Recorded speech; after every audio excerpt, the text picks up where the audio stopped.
복음서는 왜 네 개나 존재하는 것일까요? 특히나 마태, 마가, 누가복음은 서로 관점을 공유한다고 해서 공관복음이라고 부르는데 비슷한 내용들이 굉장히 반복이 되어서 그렇게 부르는 것이지요.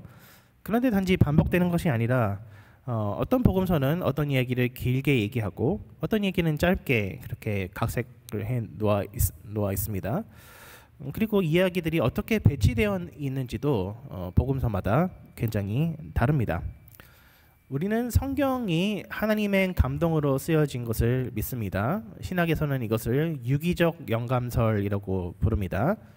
그래서 성령 하나님께서 인간을 기계로 사용하여서 인간이 무의식의 어떤 혼수 상태로 성경의 글자들을 쓴 것이 아니라 성령님께서 인간 저자와 협력하여서 인간 저자가 가지고 있는 문화적인 배경, 교육 배경 이런 것들을 사용하여서 그것들을 고스란히 그 성경 그 텍스트에다가 묻어나게 하시는 방식으로 성경을 쓰셨다라는 것을 믿습니다.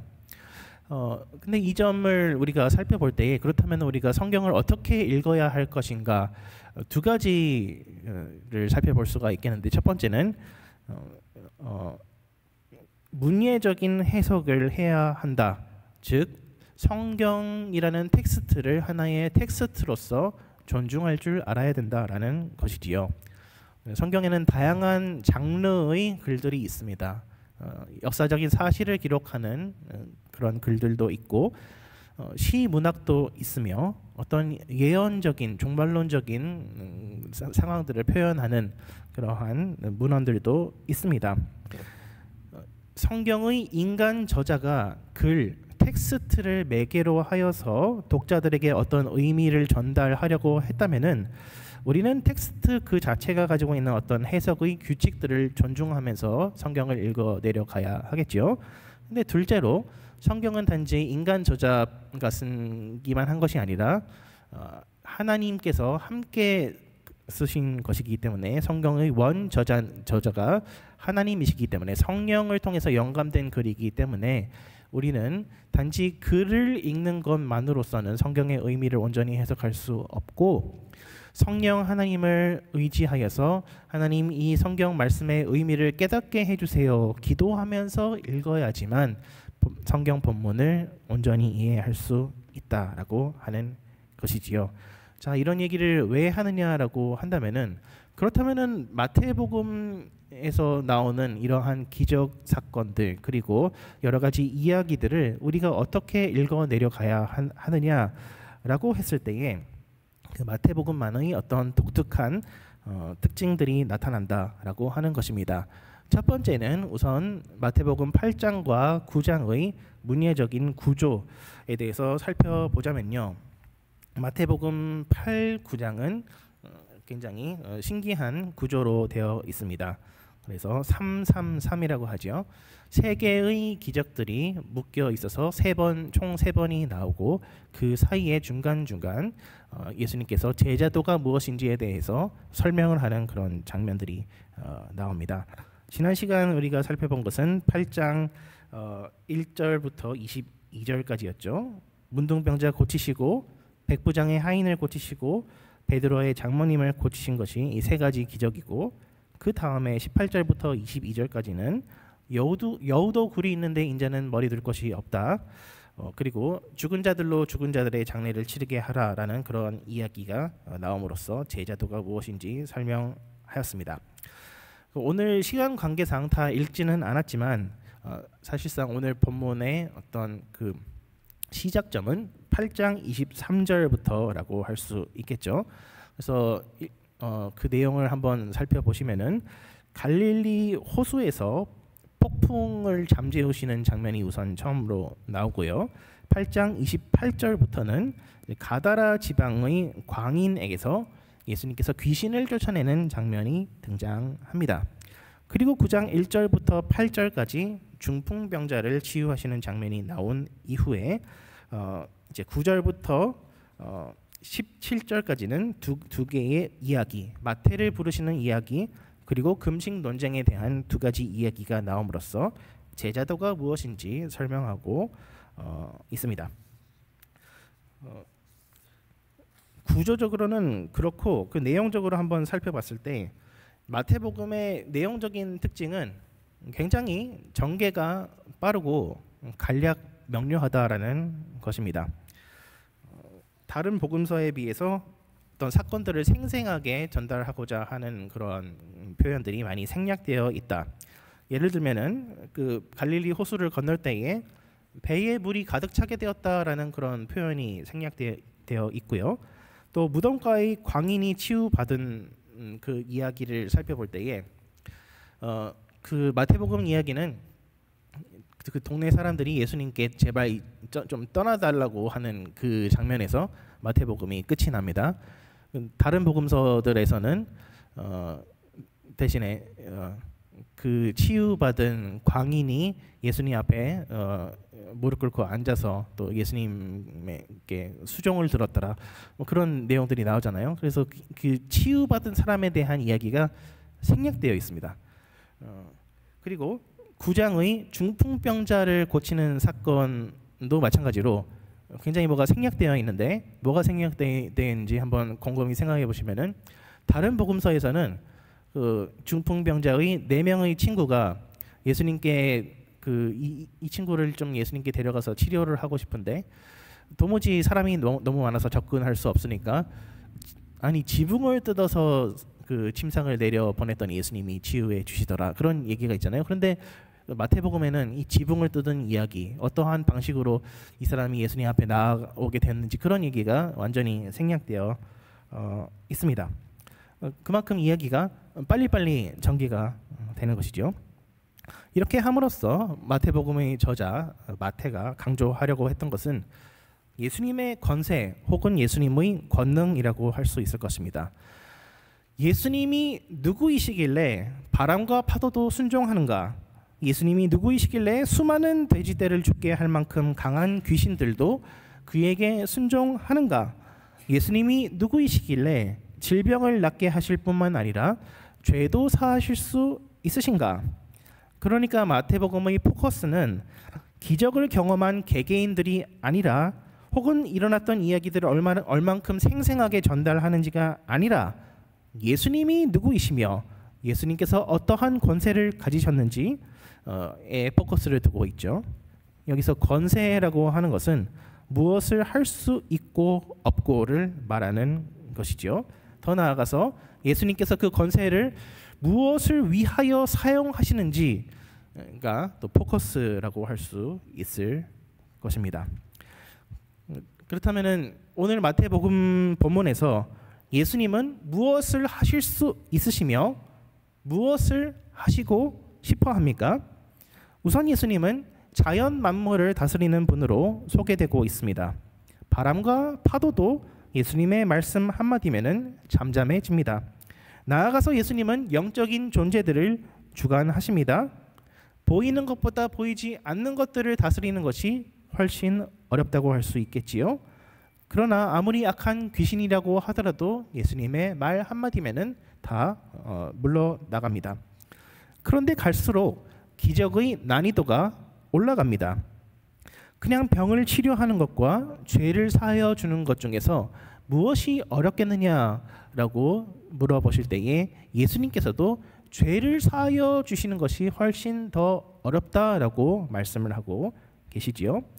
이것은 다른 것들은 그냥 예수님께서 말로 이렇게 명령하시면 되는 것들인데, 죄를 사하여 주시기 위해서는 예수님께서 직접 여러 가지 일들을 하셔야 했기 때문이죠.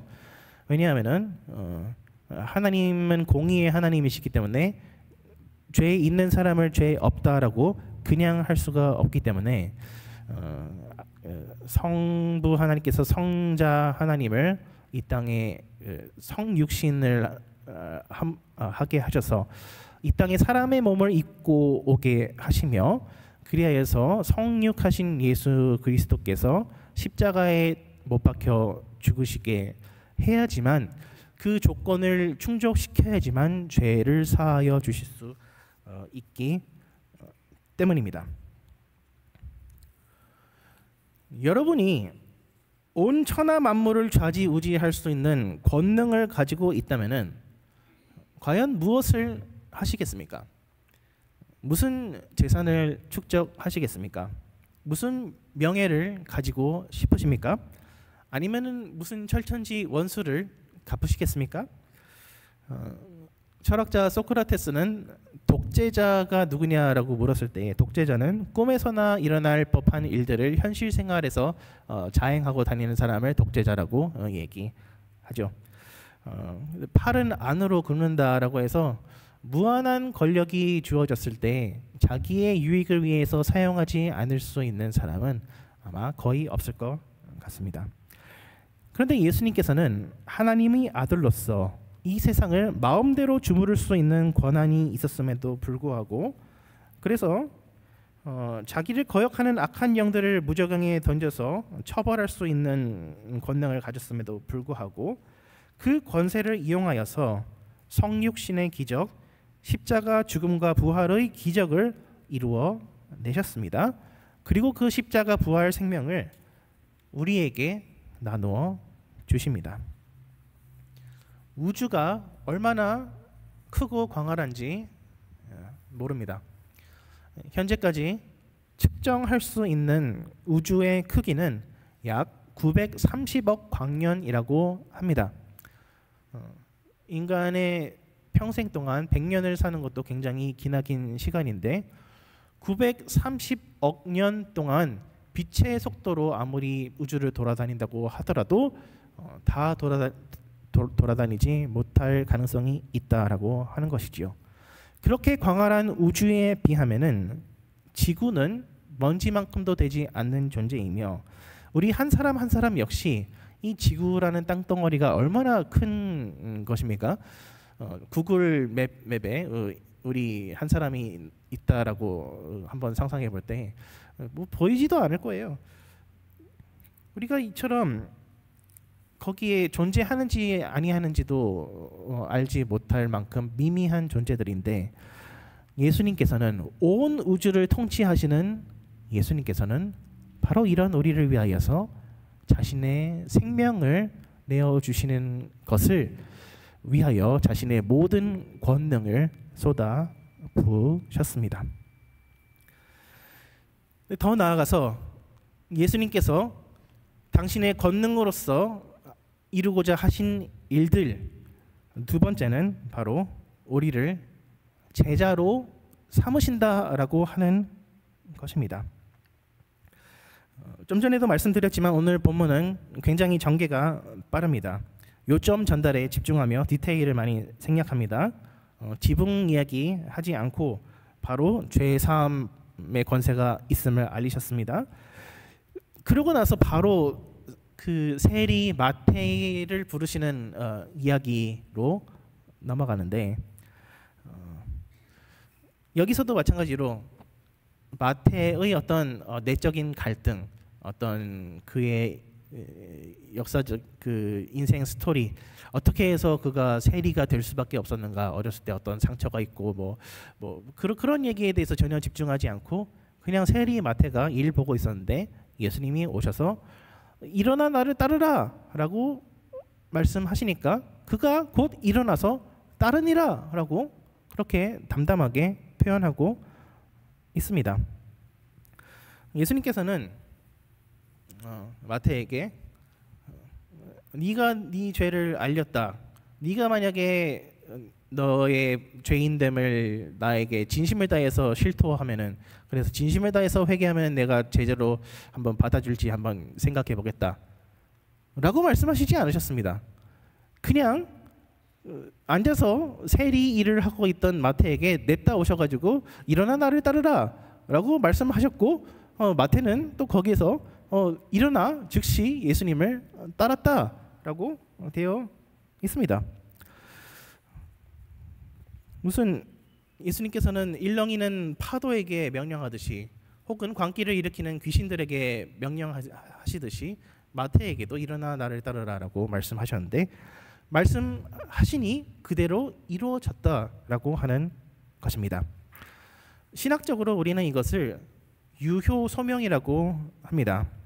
영어로는 이제 effectual calling이라고 하는 것인데, 이제 사람이 십자가 복음의 말씀을 듣고 예수님을 믿어야 되겠다라고 마음이 생기는 것은 이제 하나님께서 우리를 불러주셔야지 가능한 것이다.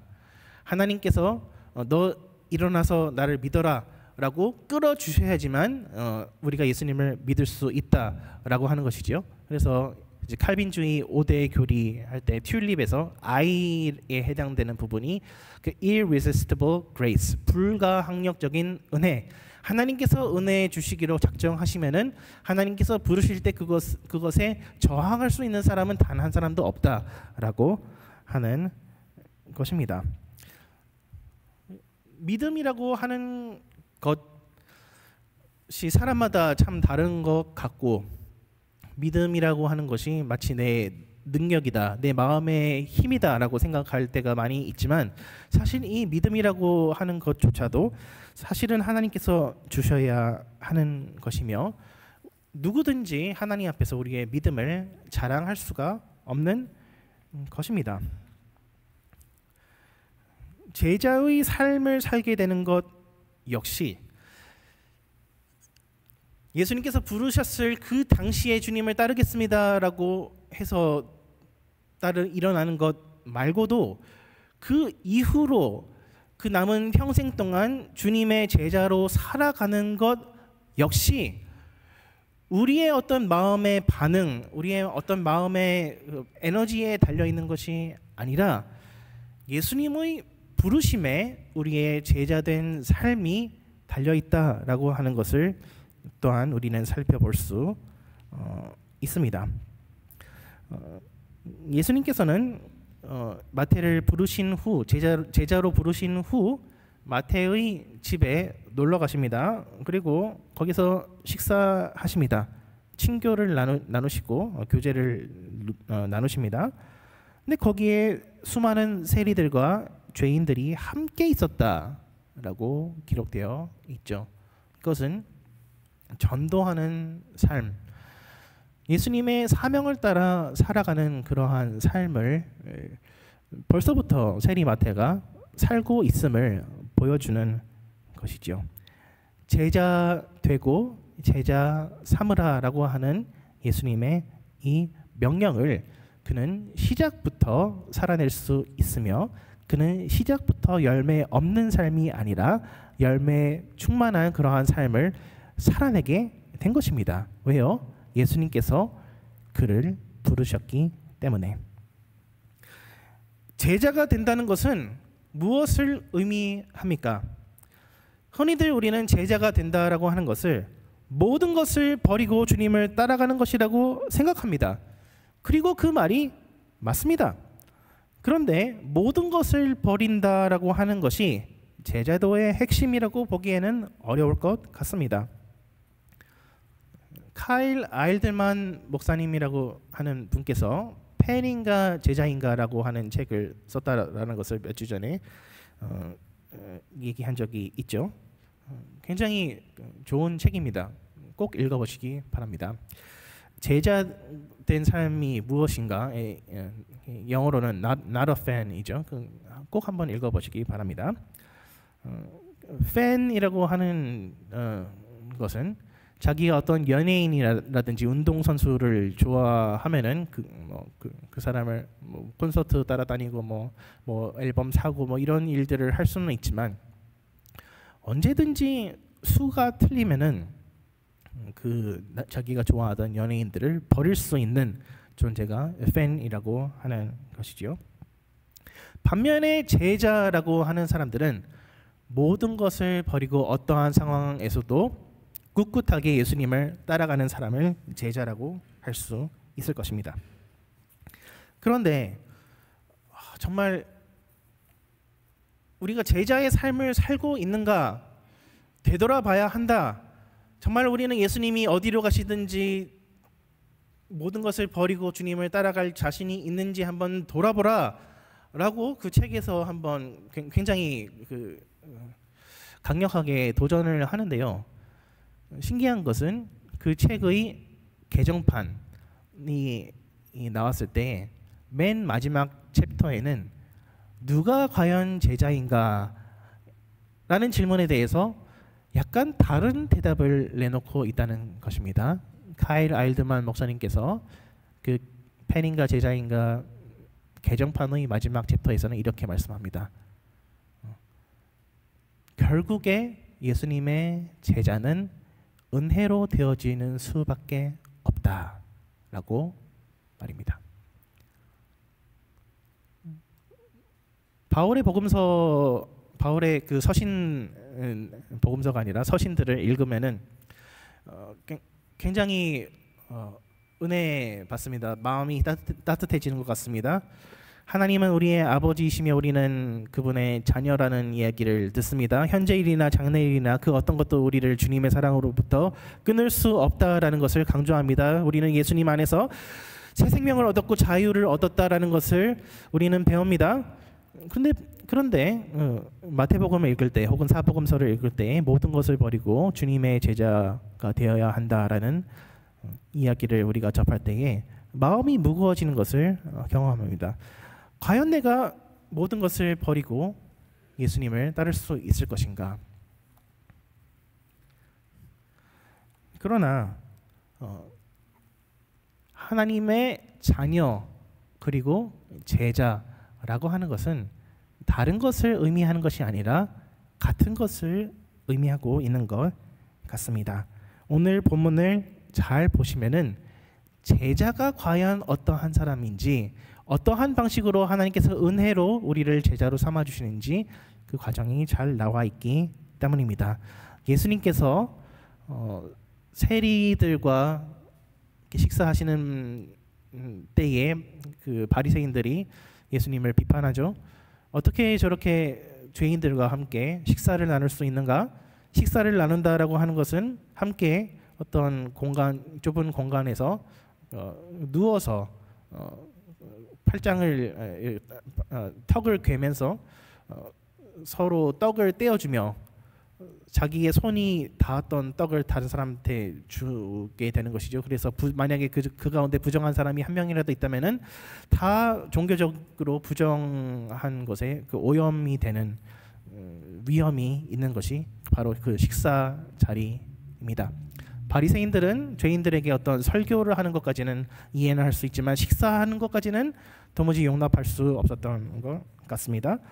그런데 예수님께서는 건강한 사람에게는 의사가 필요 없고 병든 자에게라야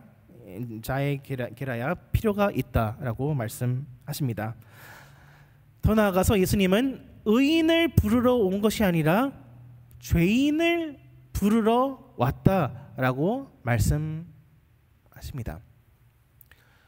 부른다라고 하는 것은 여기서 뭘 의미하는 걸까요? 의인을 부르러 온 것이 아니라 죄인을 부르러 왔다.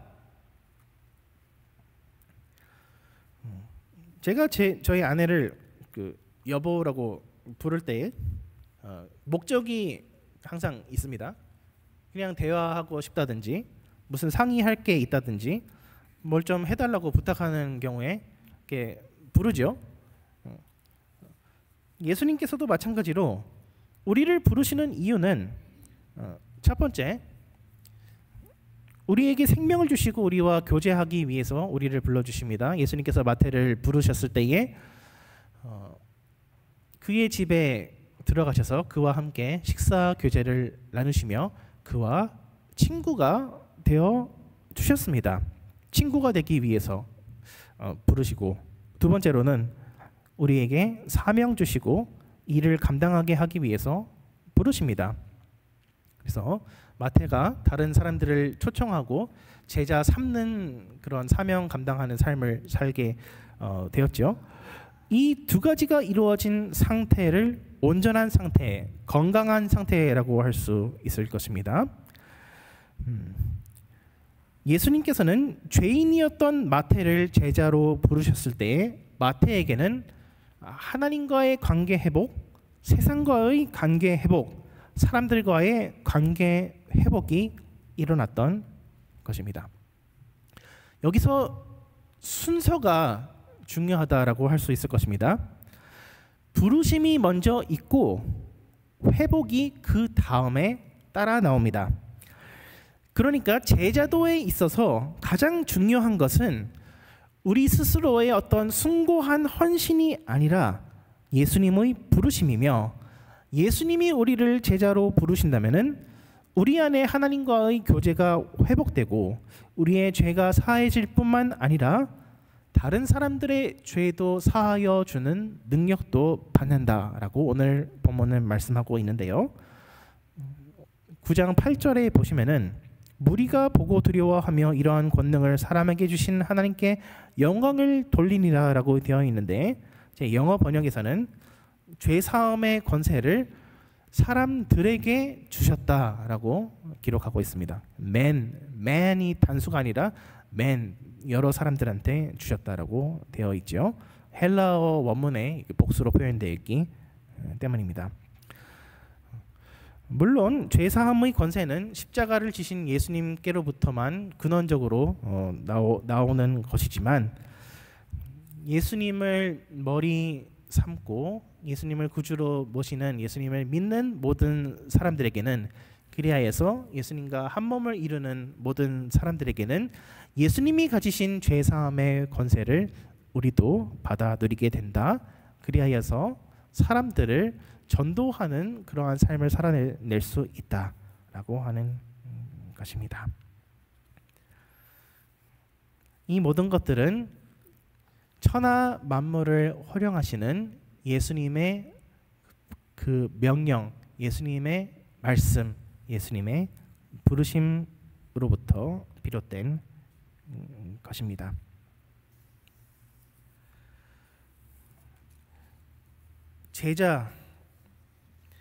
제자가 누구입니까? 그것은 예수님께서 부르시는 사람이 제자이고, 나아가서 예수님의 마음을 아는 사람이 제자입니다.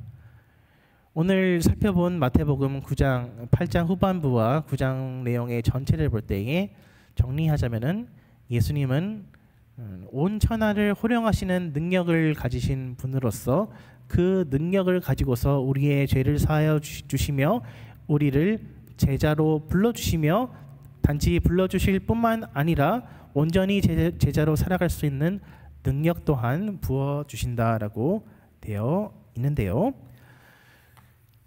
즉 예수님의 그 부르심의 궁극적인 목적이 우리가 하나님과 하나 되고 우리가 하나님의 사명을 따라서 살아가게 되는 그러한 온전히 회복된 삶이라고 하는 것이 제자로 부르시는 그것의 최종 목적이다라고 할 수 있으며, 달리 말하자면은 우리를 제자로 부르시는 그 이유, 예수님의 그 마음의 동기가 무엇인지 우리는 살펴볼 수 있는데, 그것은 우리를 사랑하시기 때문이며 우리를 긍휼히 여기시기 때문이라 할 수 있습니다. 나는 제사를 원하지 아니하고 긍휼을 원한다라는 말이 무엇인지 한번 살펴보라고 예수님께서 말씀하시지요. 그래서 그 다음에 나오는 금식에 대한 예수님의 말씀은 제자로서 살아가는 삶의 모양이 어떠한지를 우리에게 알려주고 있습니다. 세상 많은 사람들은 타 종교의 사람들뿐만 아니라 심지어 기독교인들조차도 우리가 뭔가를 열심히 해야지만 하나님께서 우리를 봐주실 것이라고 생각합니다.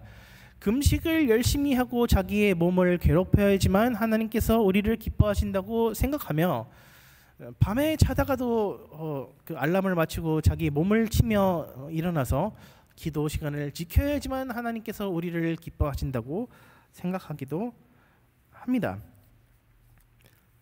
그러나 예수님께서는 이미 죄인으로 살고 있던 마태에게 나타나셔서 그냥 너 내 제자가 되라고 하셨습니다.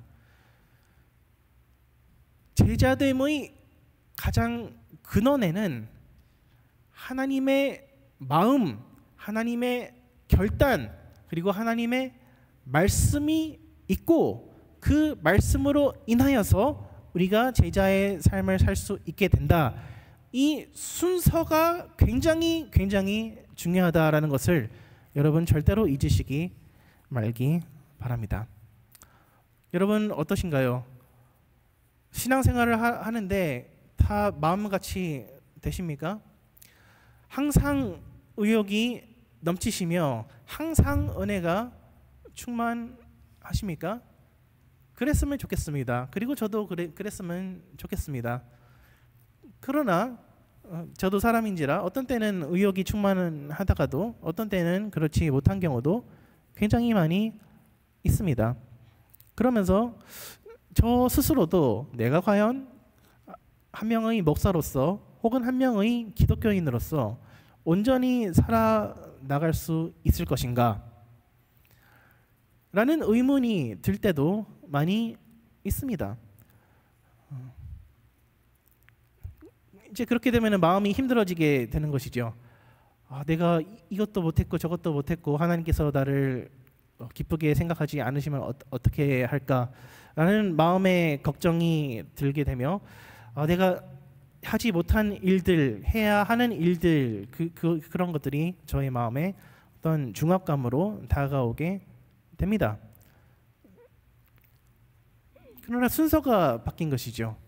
예수님께서는 우리가 무슨 일을 잘 했기 때문에 우리가 잘 하나님의 명령에 순종하며 하나님의 율법의 말씀을 잘 지켰기 때문에 그렇게 잘 지킨 사람들을 골라서 제자로 삼아 주신 것이 아니라 병든 자를 일부러 고르셔서 당신의 영광을 드러내시기 위하여 우리를 구원하실 뿐만 아니라 당신의 무한하신 능력으로서 거룩한 생활을 할 수 있도록 우리에게 능력을 공급하여 주신다라고 하는 것입니다.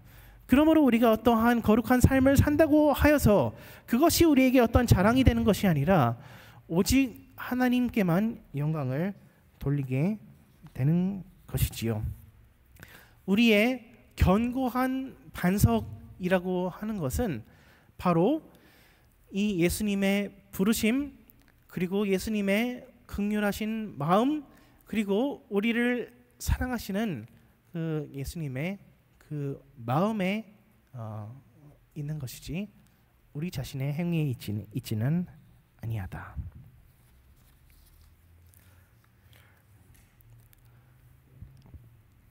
그러므로 여러분의 마음 상태가 어떠한지 한번 잘 돌아보시기 바랍니다. 우리의 마음 가운데에 예수님을 향한 신뢰하는 마음, 그리고 평안한 마음, 감사한 마음, 찬양하는 마음, 그런 것이 만약에 부족하다라고 한다면은 우리는 우리를 사랑하신다라고 하는 그 예수님의 말씀을 뒷전에 두고 다시 이전처럼 우리의 힘과 능력으로 예수님을 기쁘게 하려고 노력하고 있는 것은 아닌지 한번 되돌아보시기 바랍니다. 그리고 과연 그러하다라고 볼 수 있을 것입니다. 사랑하는 여러분, 제자처럼 살고 싶은데 힘이 붙이지는 않으십니까? 용서하고 살고 싶은데 잘 용서가 되지 않지는 않으십니까? 뭘 좀 해보려고 하는데 잘 안 되지는 않으십니까? 가만히 예수님을 바라보시기 바랍니다. 예수님은 이미 우리가 어떠한 죄인인지 다 알고 계시며 그러한 우리를 찾아오십니다. 그러한 우리를 있는 모습 그대로 부르시고 당신의 능력의 말씀으로 치유하십니다. 이때 치유라고 하는 것은 무엇보다 하나님의 사랑을 아는 것이 치유입니다. 예수님의 사랑을 알 때에 자연스럽게 세상의 그 어떤 것보다 예수님의 사랑이 더욱더 크다라는 것을 우리는 알 수 있게 되며 자격 없는 나를 구원하신 그 하나님의 은혜를 다른 사람들에게도 알리는 것이 마땅한 일이다라고 생각하게 될 것입니다. 그리고 이 모든 일들은 우리 자신의 힘에 달려 있는 것이 아니라 예수님 자신의 입술에 말씀에 달려 있게 하셨으니 그 확실한 말씀에 따라 우리가 은혜를 입어 회복을 입은 자들이 되었습니다. 그러므로 내가 제자가 아닌 것 같다라고 해서 조바심을 내지 마시길 바랍니다. 마치 모든 것이 나의 선택에 달려 있다라고 생각하며 불안해하지 않으시기 바랍니다. 내 삶에 열매가 충분히 많이 있는 것 같지 않다라고 해서 초조해하지 않으시기 바랍니다. 우리는 그저 믿음의 눈을 들어 예수님께서 나의 삶을 향하여 명령하여서 모든 일렁이는 풍랑들이 잠잠하게 만드시기를 바라는 수밖에 없습니다. 그리고 우리의 힘으로 제어하지 못하는 어떠한 마음의 충동들이 있다고 할지라도 그래야 해서 우리 곁에 다가오고자 하는 수많은 사람들에게 상처 주며 사람들을 우리로 하여금 다른 사람들로 하여금 우리에게 등지게 한다고 할지라도 우리를 사랑하신다라고 하는 예수님의 그 말씀 한마디가 이 모든 상황들보다 더 힘이 세다라는 것을 우리가 믿으며 나아갈 때에 우리의 모든 과거의 상처들, 현재의 문제들은 해결될 줄을 믿으시기 바랍니다. 예수님의 부르심에 아멘으로 화답하여 아름다운 제자의 삶을 살아나가는 저와 여러분 되시기를 주님의 이름으로 축원합니다. 기도하겠습니다. 사랑이 많으신 하나님 아버지, 감사합니다. 우리는 연약합니다. 우리의 힘으로는 당신을 기쁘시게 할 수 없음을 고백합니다. 그러나 이러한 우리라고 할지라도 있는 모습 그대로 받아주시고 사랑하여 주시며 제자로 불러주실 뿐만 아니라 제자의 능력을 허락하여 주심에 감사합니다.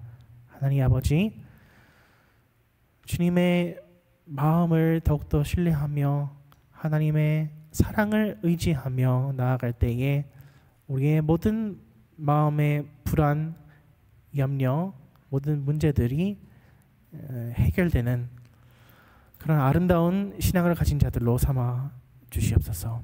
감사드리며 예수 그리스도 이름으로 기도드리옵나이다.